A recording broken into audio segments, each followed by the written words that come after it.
का दुनिया में बजा दे।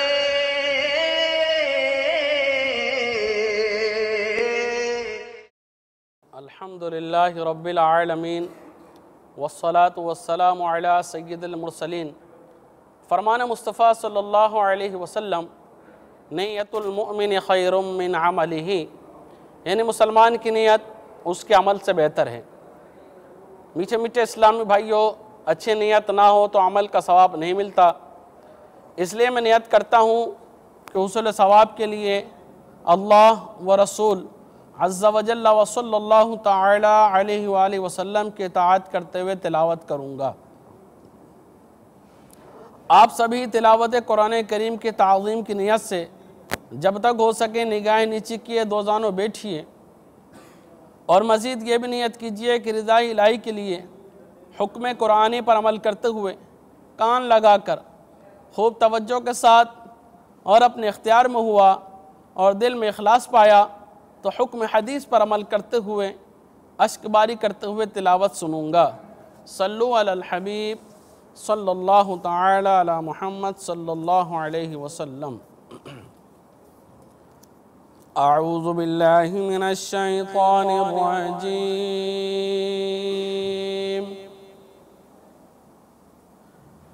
बिस्मिल्लाहिर रहमानिर रहीम।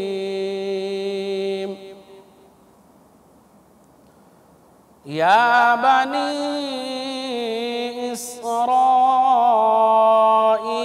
अज़्कुरू निअमती अल्लती अनअमतु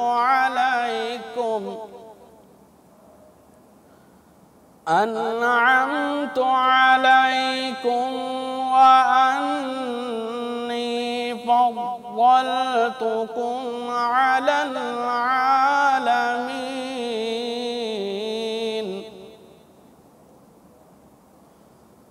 वत्तक़ू यौमन ला तजज़ी नफ़्सुन अन नफ़्सिन शैअन वला युक़बल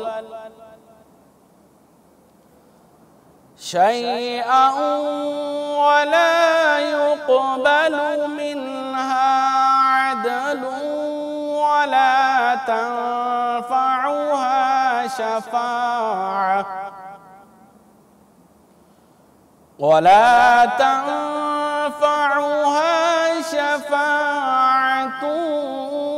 वला हुम युंसरून। वइज़ इब्तला इब्राहीम रब्बुहु बिकलिमातिन फ़अतम्महुन।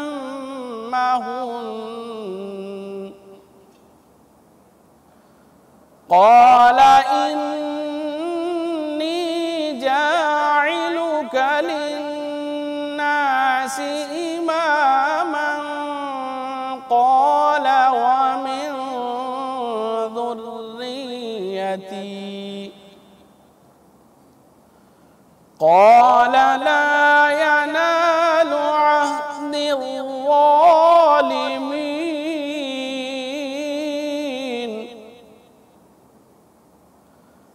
वइज़ जअलनल बैत मसाबतन लिन्नासि व अम्ना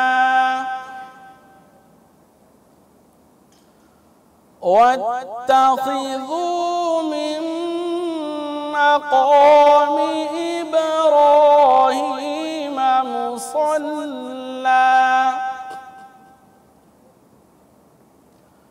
वअहिदना इला इब्राहीम व इस्माईल अन तह्हिरा बैत